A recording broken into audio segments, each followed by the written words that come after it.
excuse me, on the left over here, we have individuals who are religious fundamentalists, religious fanatics, and this is the expression, RT-PCR, real-time PCR expression of the VMAT2 gene.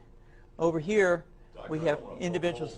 Let me complete. So over here, we have individuals who are not particularly fundamentalist, not particularly religious, and you can see there's a much reduced expression of this particular gene, the VMAT2 gene. Another evidence that supports our hypothesis for the development of this approach.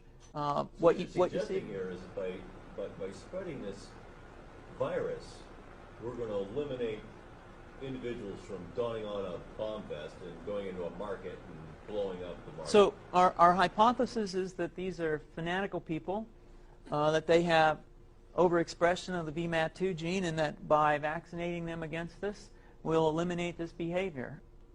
So we have some very, very remarkable data in this next slide. Here we have two brain scans. These are fMRIs. These are two different individuals with different levels of expression of VMAT2. On top is an individual who's a religious fanatic, an individual, and we've repeated this numerous times, that has high levels of VMAT2. Now, this individual down here who had low levels of the VMAT2 gene, this individual would self-describe as not particularly religious. In each case, these individuals were read a religious text. This individual lit up the right middle frontal gyrus, shown here, and that's a part of the brain that's associated with theory of mind.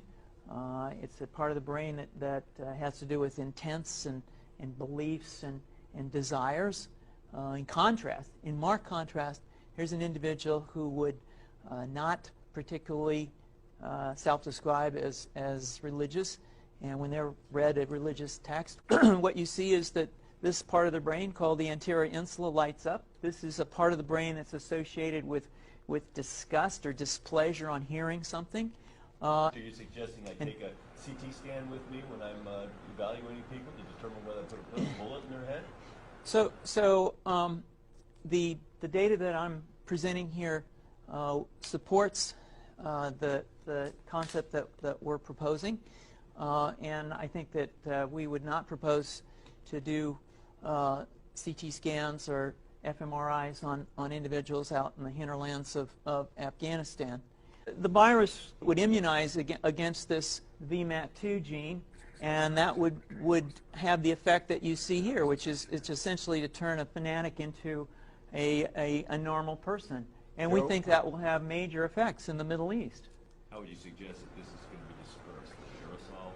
Well, so the present plan and the tests that we've done so far have used respiratory viruses, such as flu or rhinoviruses, and we believe that that's a satisfactory way to get the exposure of the largest part of the population. Most of us, of course, have been exposed to both of those viruses, and we're quite confident that this will be a very successful approach.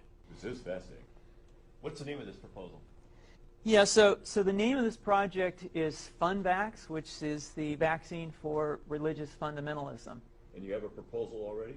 The proposal has just been submitted, and I think that the data that I have shown you today would support the development of this project, and we think it has great promise.